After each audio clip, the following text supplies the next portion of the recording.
she's still with us. When I first started this YouTube journey, I did a series of videos on putting bearings and seals in this John Deere tractor. Received a lot of flack over it. That's been a long time ago. I got on the phone with Deere, part of TriGreen. I don't know how all that works now, but at the time, my tractor was out of warranty, and I was having huge problems with leakage right here. Anyway, long story short, I was on the phone with Deere Corporate, Deere Engineering, Lawn and Turf, and in the Ag Department, and they set me up at the time with a CD-ROM, and I had interaction with all the head engineers at John Deere. This particular axle, this tractor is a 790. This tractor is interchangeable with the model 3005, and the engineering group confirmed that in-house. They were very kind, and I was with them as well. And they asked me what I wanted from them, and I asked about a retrofit kit for this tractor. And they were not aware of problems with the tractor. And anyway, I suggested that they get on Tractor by Net, Google the problem, and they did, and they walked me through it on the phone every day for about 2 weeks. And I recorded the footage in the afternoons as I would work on the tractor, and I got a lot of negative feedback, people cussing me, things of that nature on YouTube. But the purpose of this video today, even though I used improper methods, improper tools, this tractor's still going today with the same repairs. And this is no wash, no prep. You saw me using the tractor. It's dry and it's working great, and I am in 4-wheel drive. So there's that. I've had to delete a lot of nasty comments, people taking the Lord's name in vain and using nasty language. You can criticize without doing that. So there's that, and on with the video. I've got my son here to video, and this was timber last weekend, and we came in here, had some help, and cleared this, some good sized timber, maybe big as a man's leg, and there's still a few stumps in here, but we've cleared this and burned it, and we're in here disking it. We are in a migratory bird flyway right here, and the cabin is right down there in those river birch trees. Now behind the cabin, it falls off into wetland, federal wetland. So that's a little hint about where we're at in the flyway. So we're kind of getting this ready for season later on, and working it up. We'll go down here to the burn pile, and my son will walk behind me and film, and we'll talk about the cabin by chainsaw.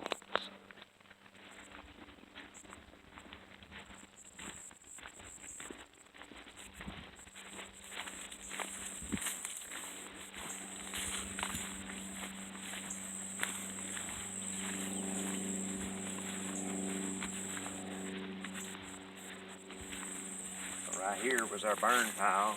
This morning as I scattered it out and picked the coals out of it, it was still burning. And I moved this to another location to burn it on down. So there's still heat coming off of this area. This is where all the stumps and the wood was at. We burn it green. And we used seasoned firewood. A lot of people will use burned oil, and that, again, I've said that before, that's not good for the environment. We use no fuel products at all. We use seasoned firewood to get this going and burn it up good. It took us about a week to do that in the afternoon.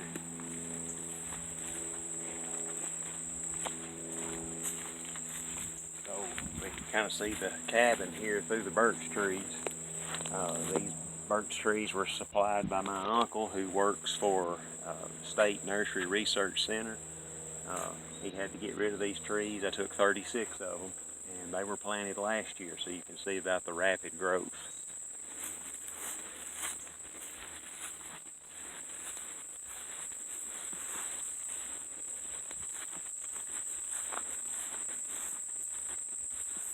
So Mr. Doug talked about and some of the comments and in his videos that I'm doing this, you know, with the chainsaw.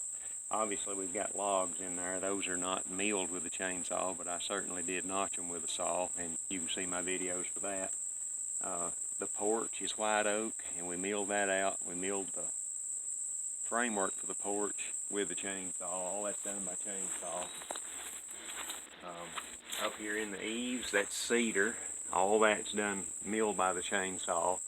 If you look at the roof, the decking, sheathing, however you want to call it, all that's done by chainsaw.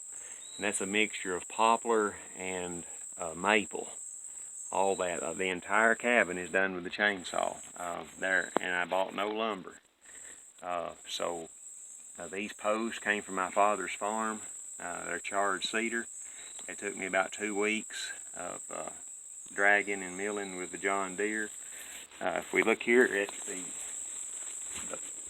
the concrete work here at the bottom, that's from a man by the name of Austin Barnes. It came from his barn that he built on my father's place, and he was a casket maker and incidentally used cedar, which I used a lot of in the cabin. So let's go on up here. I'm working on some better steps as well. We get to right here. These are approximately 3 by 6.5 white oak. These are 26 feet long, and they go across the entire width of the cabin. The cabin is sitting on 6 by 6 white oak beams that I also milled with a chainsaw. That was the first work that I did. And those were cut with an 038 Super steel, those initial beams. And I had 2 of those. I had a 038 and 038 Super, and they're really good saws, solid saws, but they're not real fast. And a 24 oiler, or a 24-inch bar with that oiler on it is about all it would do. So I wanted something bigger, something faster, and went with that Farmer Tech kit saw and the oil pump upgrades that we talked about. But these beams here, I kind of re-injured my back. I broke my back a long time ago, and then getting these beams back up here on the cabin was something else. My tractor would not move these 6 by 6 configurations, so I sawed them in half, and we got four of these 26-foot beams. And then what I call the purlins, they are poplar, and those are sizable. I just sawed a flat down either side, and those are laying on top of the white oak beams. And in the corners, I drilled, and we drove 12-inch iron spikes through all the corners, and did not in the walls. Again, all the eaves, that's cedar, sawed that out with a chainsaw, as well as all this. You see some pretty big boards up here, some big widths. And I've done it bark on and bark off. So we'll go inside, and you may have looked back and seen the video of the door. I'll probably get us a little more light here. The floor also was sawed with the 038 steel, and those are full 2-inch by various widths, and they're sitting on top of those 6 by 6 white oak beams we talked about, all done by chainsaw. If you watch the storm door installation video, we cut this out with a chisel.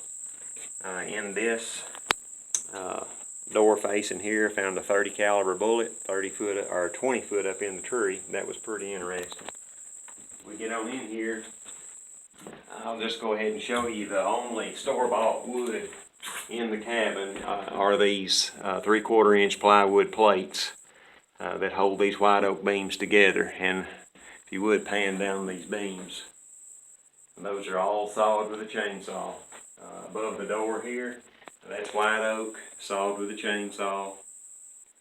And these beams, the ridge beam is white oak. That's a 26-foot rip with a chainsaw. And of course all the sheathing. A lot have asked questions about this framework here. I ran out of logs. My place was logged in 2018. And I used what was left over, what the loggers didn't take.